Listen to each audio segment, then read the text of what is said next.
The first time I saw the fiber optic cables, they were already buried under my land. It happened on a cloudy Monday morning. I was out back near the east fence line with my dog, Max, just doing my usual routine, checking the property lines, counting fence posts, and making sure everything was in place. That's when I noticed a strange patch of soil that didn't match the rest. It looked freshly dug, but there were no tire marks, no signs of machinery, just a perfect trench line that ran deep into the corner of my ranch and disappeared past the trees. Curious, I followed it about half a mile in. I saw a small, locked metal box half buried by a rock. A fiber optic warning sign was bolted on the side. That's when it hit me, someone had run fiber optic cables right through my land. And not just someone. The box had a logo on it, clear as day, the HOA's new internet provider, the very one they bragged about last month at the town meeting, saying how they had partnered with a local company to bring blazing fast internet speeds to all HOA communities. But my ranch wasn't part of any HOA. I lived on 62 acres of inherited land that my father bought long before anyone even thought of building a neighborhood nearby. The HOA's edge properties were 2 blocks away. There was no easement, no permission, and certainly no contract with me. They had trespassed, big time. I stood there, blood boiling, staring at the cable marker. My dog barked beside me, sensing something was wrong. I pulled out my phone and snapped pictures of everything, coordinates, cable markings, the box. I even used my boots to dig around the edges and exposed more of the orange cable tubing. And that's when I made the decision. If they were using my land without asking, I wasn't just going to stop them. I was going to turn this into an opportunity, and I had the perfect idea how. But first, I needed more proof. That same day, I called up my cousin, Jake, who worked in underground utility inspection. He came with his scanner equipment and confirmed it all, cables running straight across the southern side of my ranch, connected through multiple points. He shook his head as he looked at the screen. They laid this whole line recently, man, he said, and it's active. They're using it. I stared down the trench line and smiled. Oh, they're using it, all right, I muttered. But they won't be for long. What they didn't know was that years ago, I had inherited the mineral and utility rights to this entire property, not just the land itself. That meant no one could lay anything underground without my signature, no public easement, no temporary access, nothing. And as of now, they had violated federal infrastructure trespassing laws. That night, I didn't sleep. I stayed up researching who exactly was behind the HOA's internet provider. Turns out, it was a local startup called FiberHive. They had a deal to supply gigabit internet to 6 HOAs in the region, and clearly, their biggest promise was fast rollout, which meant shortcuts. And their shortcut was me. But here's where the story turns sweeter. While searching online, I came across another company, a competitor called Lightning Connect. They were FiberHive's rival, offering nearly the same services and desperately looking to expand in my county. I checked their service map. They hadn't reached our area yet. An idea formed in my mind like lightning. If FiberHive could run lines through my land without asking, then what was stopping me from leasing access legally to their competitor? I drafted an email that night to Lightning Connect, with photos of the existing fiber trench and my utility rights included. The subject line read, Strategic Underground Access, Private Land Opportunity. I clicked send and waited. 2 days later, I got a response. The director of expansion wanted to talk urgently. Meanwhile, the HOA had no clue what I was up to.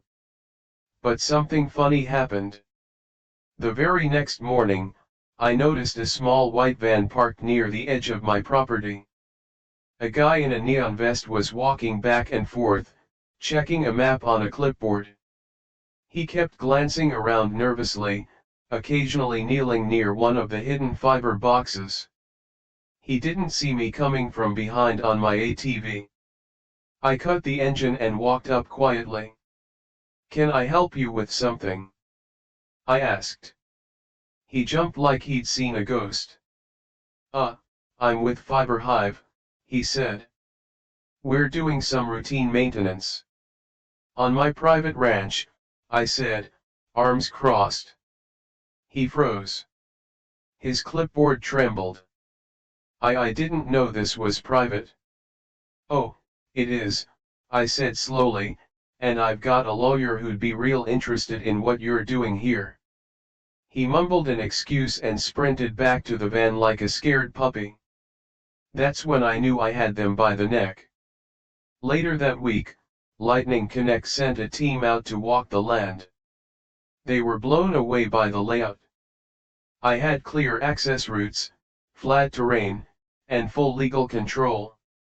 We signed a lease deal right there on my porch, an agreement that would pay me monthly for underground cable access through my land.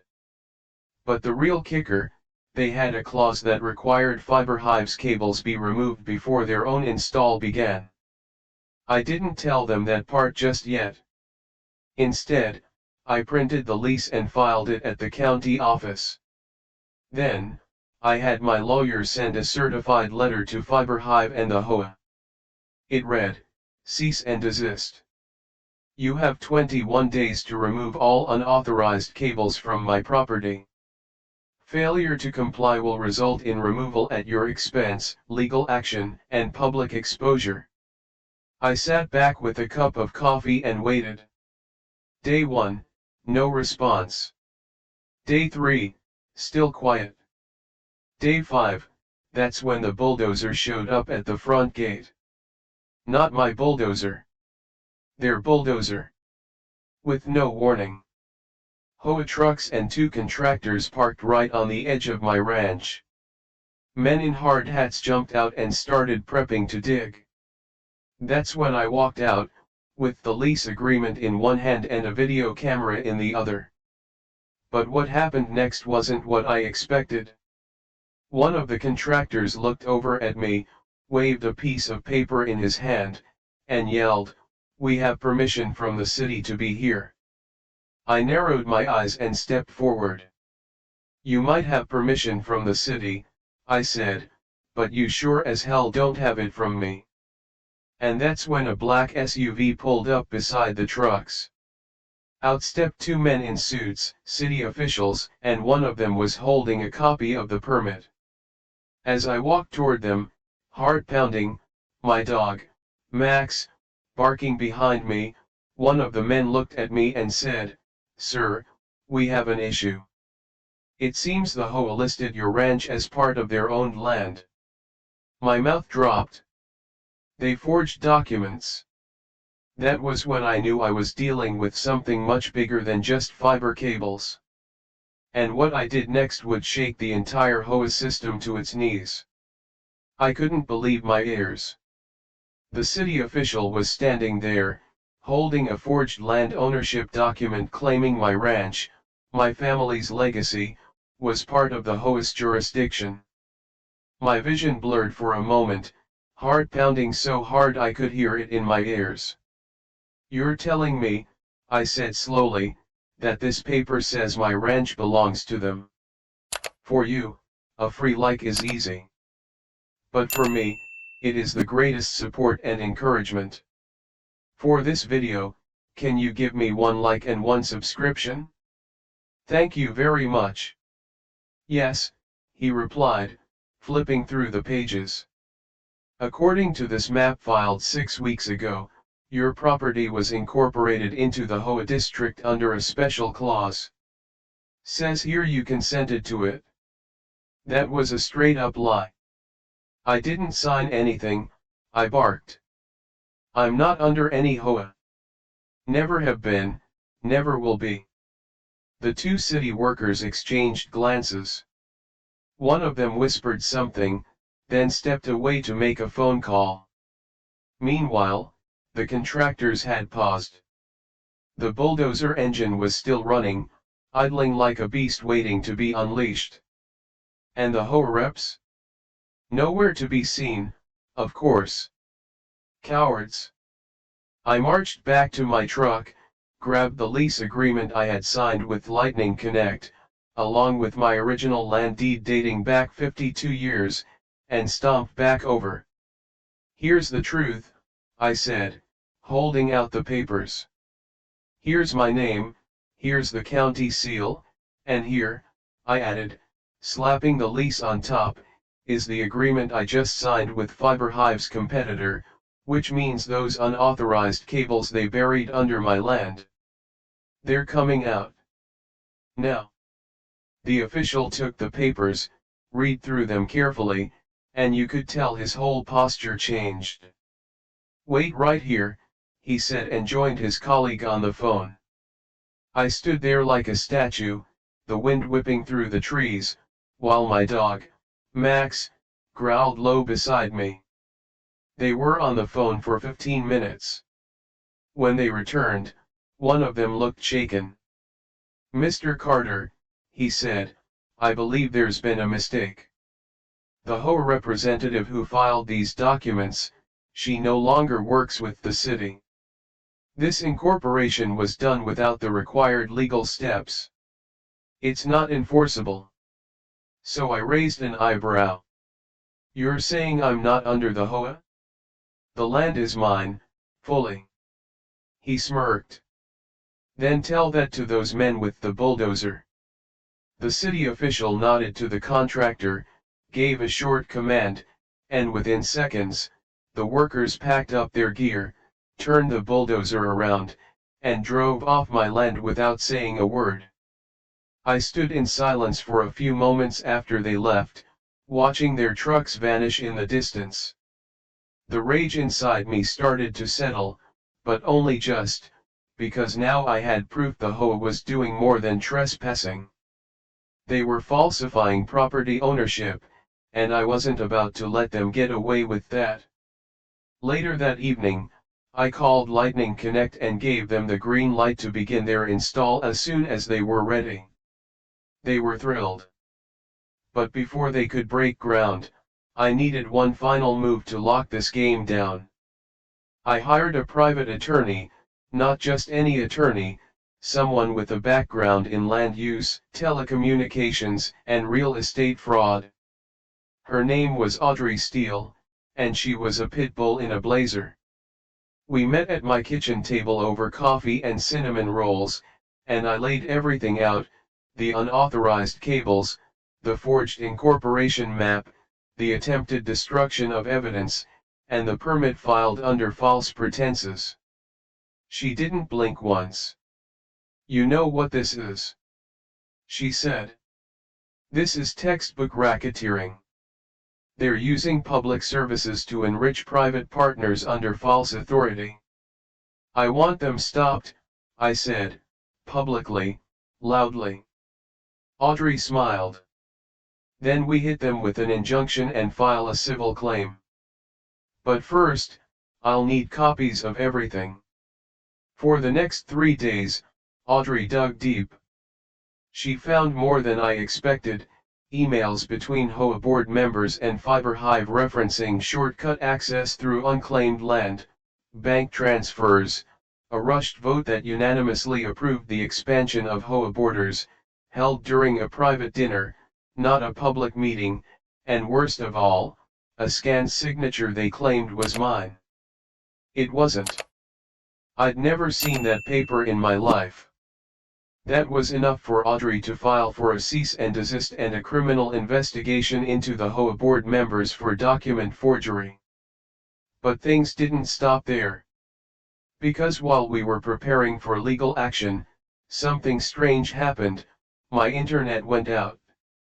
It was barely noticeable at first, slower loading speeds, buffering videos, but by nightfall, I had nothing. Total blackout. Even the landline, which ran through a VoIP system, was dead.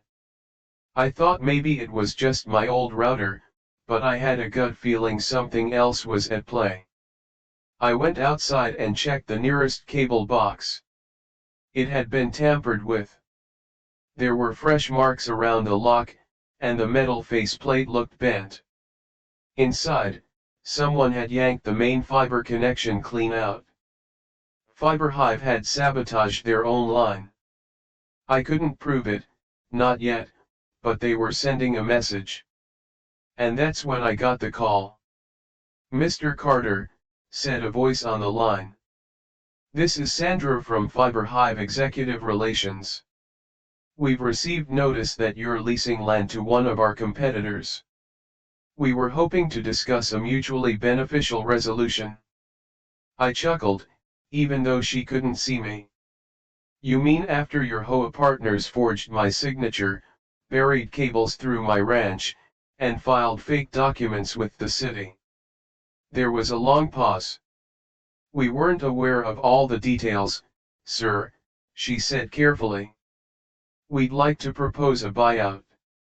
Exclusive rights. Higher leasing fees. We're prepared to offer double what Lightning Connect is paying you." I shook my head, even though she couldn't see me. "It's too late," I said. "You had your chance. You tried to cheat. Now you're just scrambling." Before she could respond, I hung up. But that wasn't the end of it. The very next morning, as Lightning Connect's crew began prepping their trenches, a black SUV pulled up again. This time it wasn't the city. It was two men in suits. One of them stepped out, flashed a badge, and said, "Mr. Carter? I'm Agent Harper with the State Department of Infrastructure Oversight. We have questions about buried lines on your land." The pit in my stomach widened. I knew the HOA had just escalated this war to a whole new level. Agent Harper's eyes were sharp, calculating, like someone who had seen too many people try to lie their way out of trouble. But I wasn't the one in trouble, at least not yet. Behind him stood another man, younger, silent, with a small black notebook and a recorder clipped to his shirt. They were serious. "What kind of questions?" I asked, arms folded. "Mind if we step inside?" Harper asked, glancing at my front porch. I didn't flinch. "No need. Anything you need to ask, you can ask out here." He nodded, respecting my guard. "We received an anonymous complaint about unauthorized underground utility access running through private land. That land being your ranch. The complaint suggests state easement violations and potential tampering with infrastructure." I let out a slow breath. So the people who illegally buried their own lines on my land filed a complaint saying I broke the law. It appears that way. I pointed down the dirt road where the FiberHive cables ran. "You'll find the cables out that way. But before you go marching down there, I want to be clear, I have legal documentation. I own this land. I have mineral and utility rights. No one asked permission, no contracts, and I've got proof the HOA tried to forge documents and sneak the installation through." The silent agent took out a phone and snapped a picture as I handed Harper copies of the land deed, the lease agreement with Lightning Connect, and the cease and desist my lawyer issued. He reviewed them for a few minutes. "Did anyone from FiberHive or the HOA offer you money to keep quiet?" I raised an eyebrow. "Yeah, after I caught them. After the forged map. After they sabotaged the fiber box behind my barn last night." The younger agent scribbled furiously into his notebook. Harper finally looked up. Mind if we take a look at the location where the cables are laid? Not at all, I said, grabbing my keys. You'll want boots. We rode out on my ATV, weaving past the lower pasture and into the stretch where the fiber hive cables ran. When we reached the junction box, I stopped and dismounted. The agents knelt beside it. Harper pried it open and whistled. "Well, that's not subtle," he muttered. The whole thing had been ripped apart like someone had come in with a crowbar and yanked the fiber clean out. The break was fresh, and the tool marks obvious. This was no animal damage, the younger agent said. I replied. And just so we're all clear, this box belongs to a company that shouldn't be here in the first place. They laid these lines without my consent, and now that I'm leasing this land to a competitor, suddenly the lines get cut, and I get blamed. Harper nodded, the pieces starting to click together. When we returned to the ranch house, the agents assured me they'd begin an investigation immediately. You may want to stay alert, Harper warned. These HOA board types, some of them have friends in places they shouldn't. I've noticed, I said flatly. After they left, I called Audrey and updated her. She was already 2 steps ahead. They tried to accuse you of utility fraud, she said, nearly laughing. That's desperation, and it makes them look guilty as sin. She sent a letter that same day to the HOA, warning them that if one more retaliatory act occurred just one we'd file criminal charges alongside the civil suit. But despite the legal progress, the battle wasn't over. That same week, things got worse. Lightning Connect was preparing their first trench dig when a county inspector showed up out of the blue. No notice, no email, just a man in a truck with a clipboard and a sour expression. I'm shutting this operation down, he said flatly, before anyone could speak. Violation of noise ordinance, improper setback from protected tree line, and disturbance of historical landmark markers. We all looked at him like he had 3 heads. Historical markers?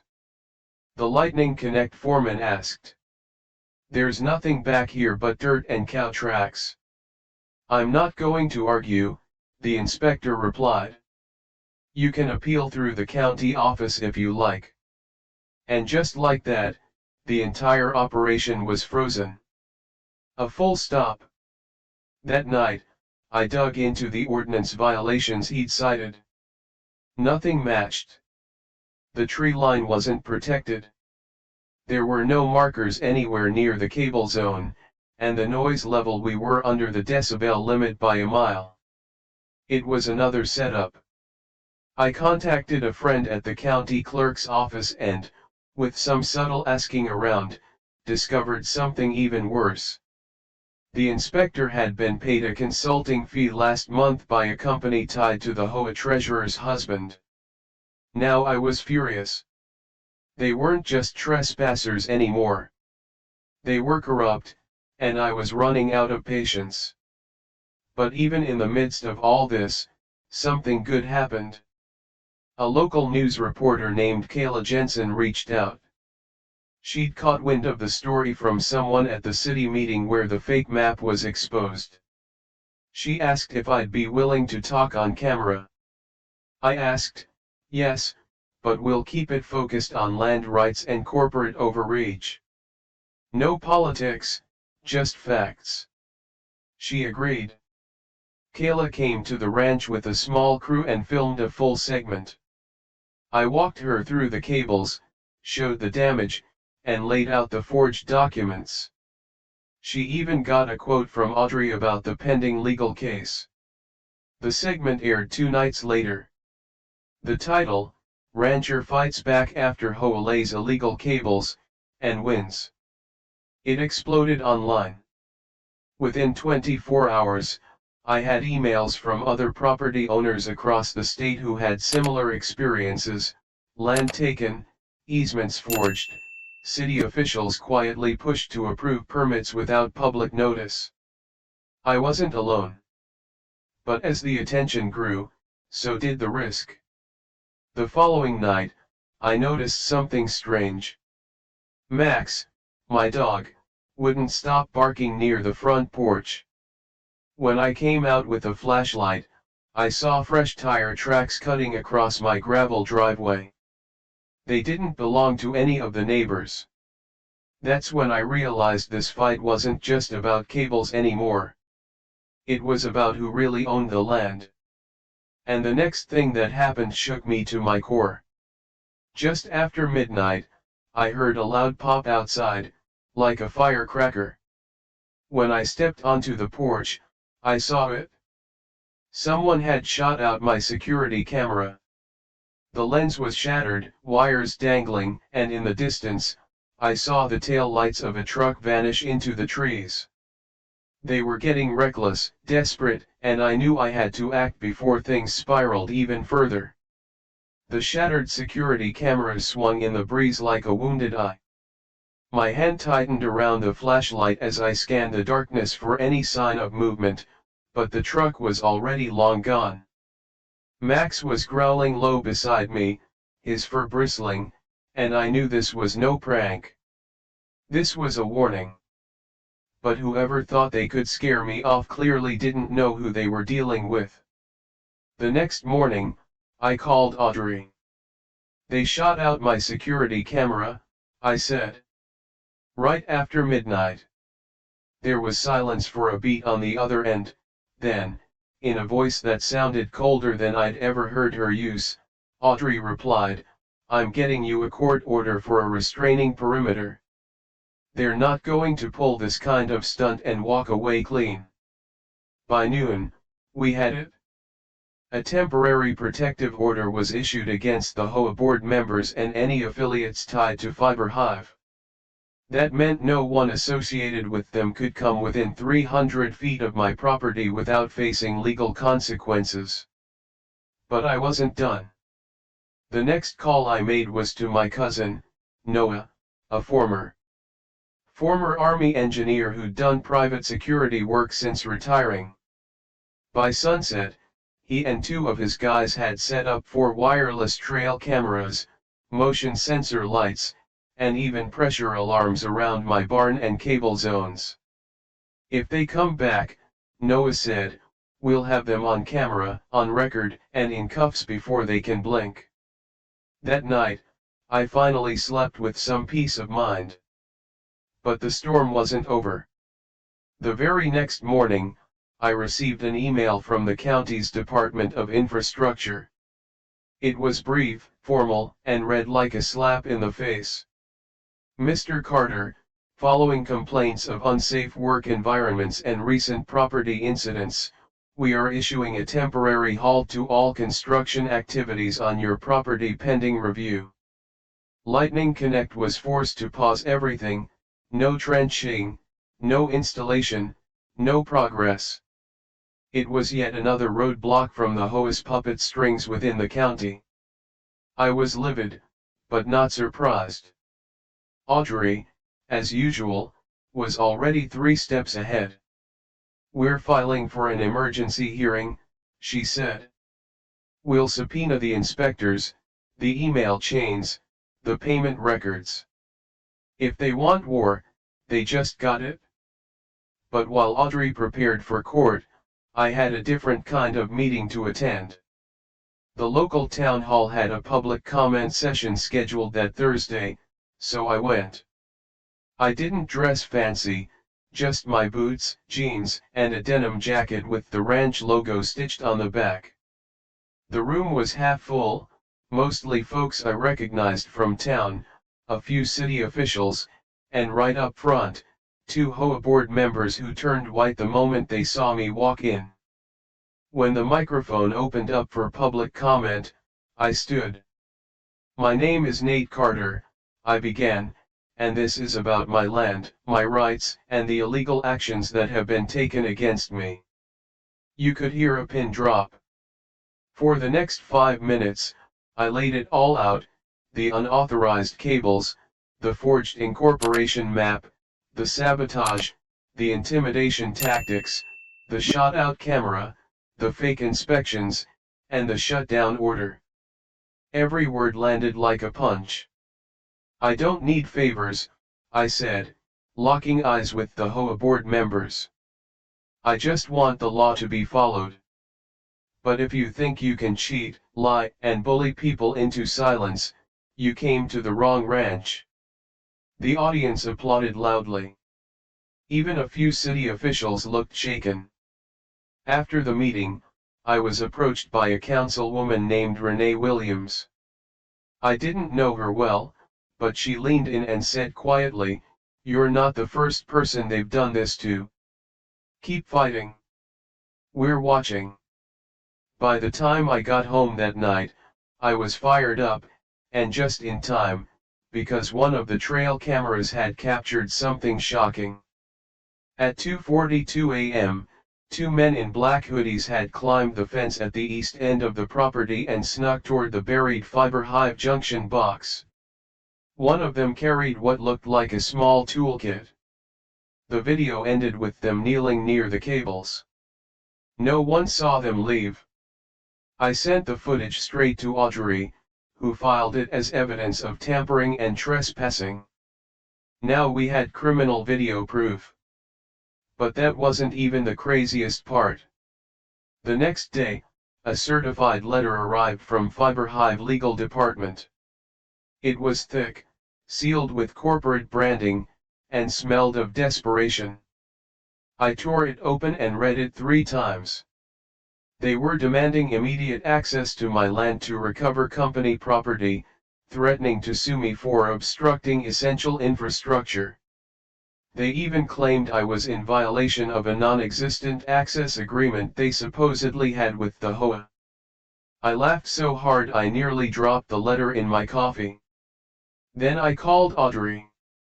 "They're threatening to sue me now," I told her.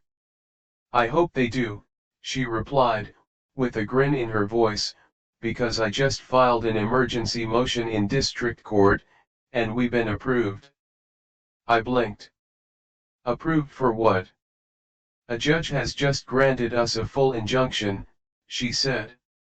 "Effective immediately, Fiber Hive must cease all operations, remove their equipment within 10 business days, and submit to a full forensic audit of how their cables ended up on your property in the first place." Boom. They were officially cornered, and it was only getting better. That same evening, Kayla Jensen, the reporter, called me again. "I just got an anonymous tip," she said. "You might want to sit down." I did. Fiber Hive CEO is being investigated by the state for bribery. It's connected to the permits in your case, and your HOA president is on the list of cooperating witnesses. I nearly dropped the phone. The whole house of cards was starting to collapse.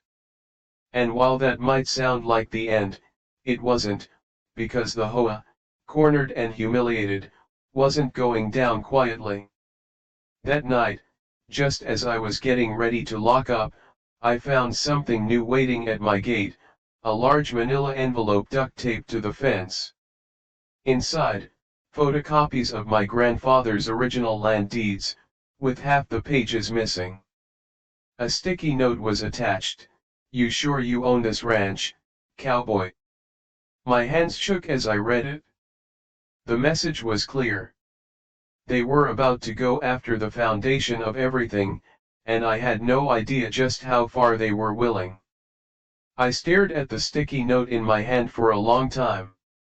The handwriting was shaky but deliberate, like someone was trying to be cryptic on purpose. But the threat was loud and clear: "You sure you own this ranch, cowboy?" They were digging into my family's past, trying to unearth doubt where none existed, trying to scare me into backing down. But I wasn't backing down. If anything, they just made it personal. I took the envelope straight to Audrey's office.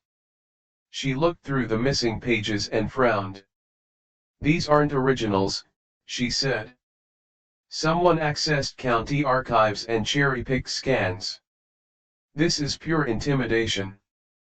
Can they actually challenge my deed? I asked, trying to keep my voice steady. Audrey shook her head. Not unless they have legal evidence that the land was fraudulently acquired, which we both know it wasn't. But they're trying to create noise, chaos, uncertainty. It's all a smokescreen. So what's the move? We go loud. Very loud. That same day, she filed a countersuit against the HOA, Fiber Hive, and every board member involved in the forged annexation documents. Charges included fraud, conspiracy to trespass, attempted property claim manipulation, and malicious interference with private business. We also requested a full audit of HOA board decisions for the past 5 years. Audrey even scheduled a press conference. The media, already fired up from the earlier news segment, jumped on it like fire on dry brush. By that night, our story was trending statewide. HOA corruption scandal deepens, rancher fights back, uncovers fraud and sabotage. That's when the real rats started to scurry. 2 HOA board members resigned within 48 hours. One of them even posted an anonymous apology letter online, trying to distance themselves from the core group, blaming pressure from above.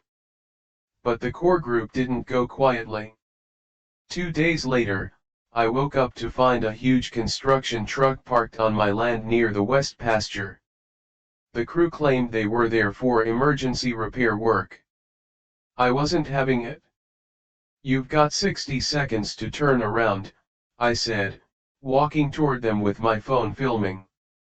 "We were told the land's been reclassified," the foreman muttered. "Paperwork says it's HOA managed now." I held up my phone, showing the court injunction on the screen. "Does that look like reclassified land to you?" They packed up and left in under 2 minutes. But it wasn't just the trucks.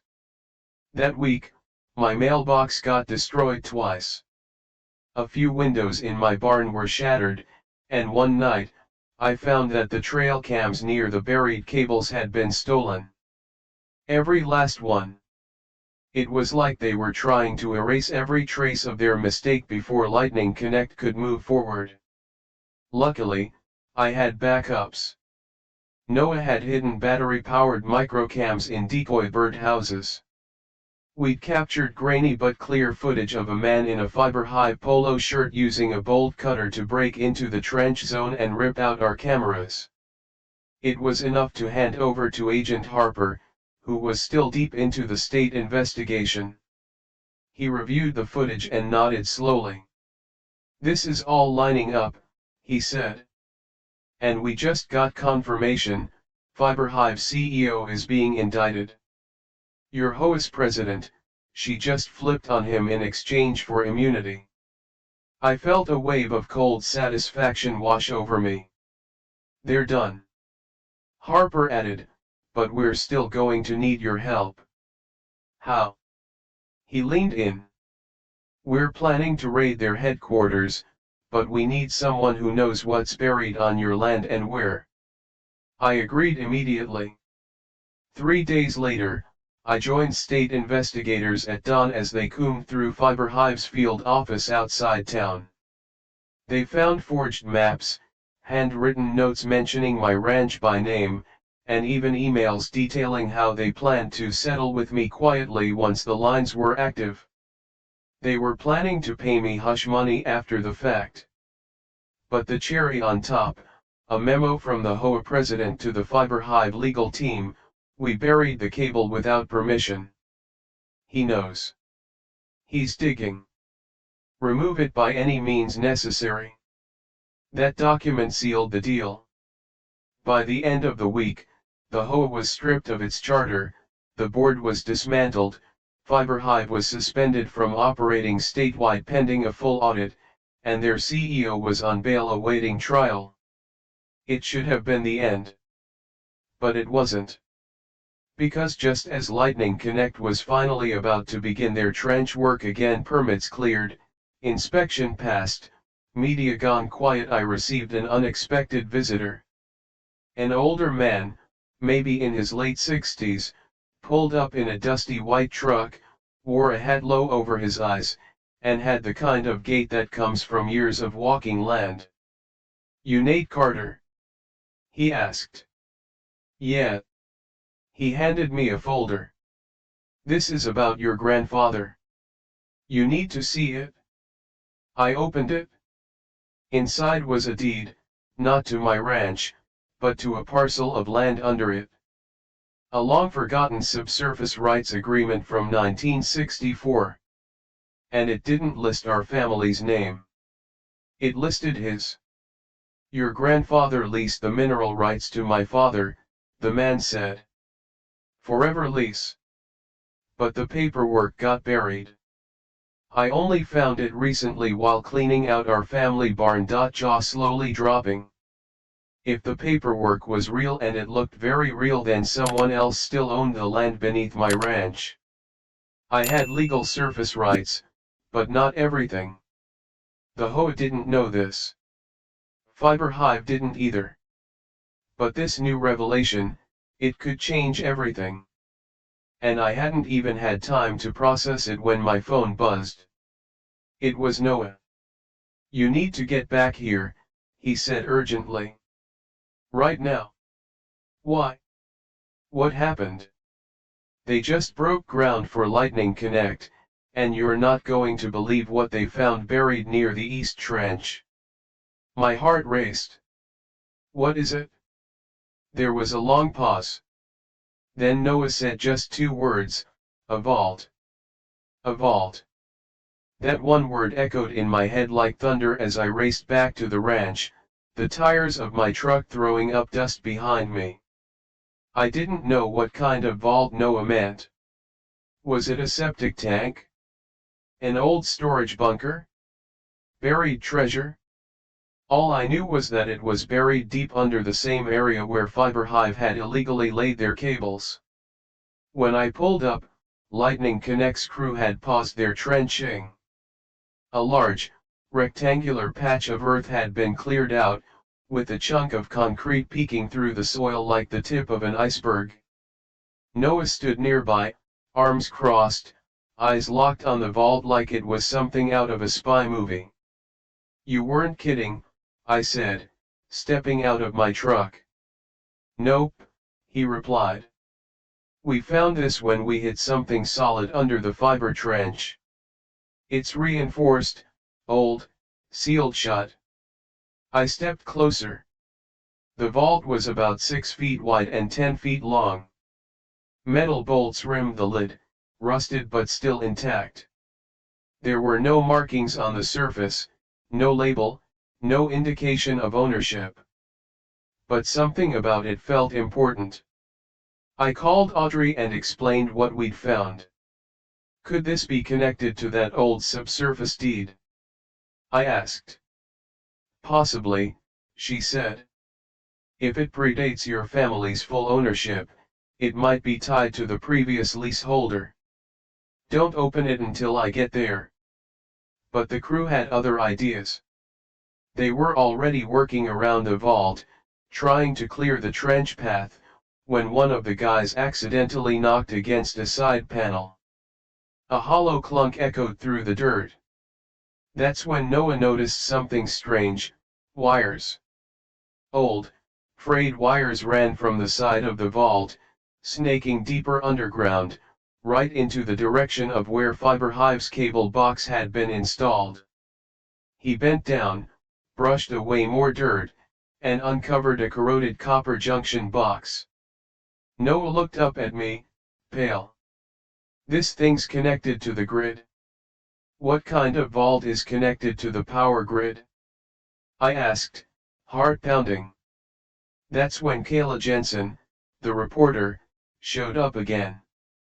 She'd been tipped off by someone in the city inspector's office who'd heard chatter about unusual findings on my ranch. She and her cameraman wasted no time setting up. I didn't stop her. Something told me this needed to be documented. About 30 minutes later, Audrey arrived with a state infrastructure official in tow. They inspected the vault, ran a quick test for electrical current, and confirmed it. The vault was live. And it wasn't just any vault. The state official, after a few phone calls and digging through old city blueprints, discovered what it really was, an abandoned Cold War emergency communications bunker, buried in the 1960s as part of a secret government program. The bunker had been decommissioned decades ago, forgotten under layers of property sales and rural development. But the lease for the land underneath that was never dissolved. It was still active.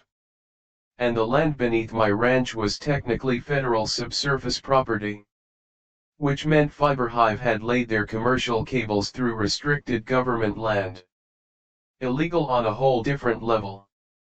I sat down on a fence post, stunned. No wonder they were trying to erase everything, Audrey muttered. They didn't just trespass on your land. They accidentally committed a federal offense. Within 24 hours, federal investigators were on site. The entire area was locked down. The vault was opened under supervision, revealing exactly what was expected: old radio transmitters, batteries, maps, water tanks, and even rations. Everything inside was rusted and forgotten, but still sealed, like a time capsule. The media caught fire. Fiber company caught building over federal bunker and HOA scandal turns national headline. Lightning Connect, to their credit, handled the chaos like professionals. They rerouted their trenches, worked with the federal team, and gave me a massive bonus for the delay and exposure. They launched their service 2 weeks later, with exclusive rights locked in. As for FiberHive, the company was hit with federal charges, state fines, and a total blacklist from future infrastructure bids. Their CEO was formally indicted and taken into custody after emails showed they knew about the federal land and tried to cover it up. The HOA disbanded. Every board member either resigned, was prosecuted, or fled town. Some were banned from ever holding community positions again. I stood on my porch weeks later, sipping my coffee, Max lying next to me, as the sun rose over The new fiber lines were live. My internet was faster than ever. The mailbox had been rebuilt. Cameras were up and running. My story had become a symbol for landowners' rights across the state. Kayla's final segment aired on national TV, closing with a shot of me standing beside the now sealed bunker, sunlight hitting my shoulder, with the American flag flying in the background. Her voiceover said it best: one man's fight for his land turned into a battle for truth, for ownership, and for justice. What started as a few cables through a ranch ended with the fall of a corrupt empire. I didn't do it for the fame. I did it because it was mine. Because when you try to lay claim to what someone built with blood and sweat, you better be ready for the fight of your life. And if you think a few cables can tangle up a man like me, you don't know cowboys. Not even close.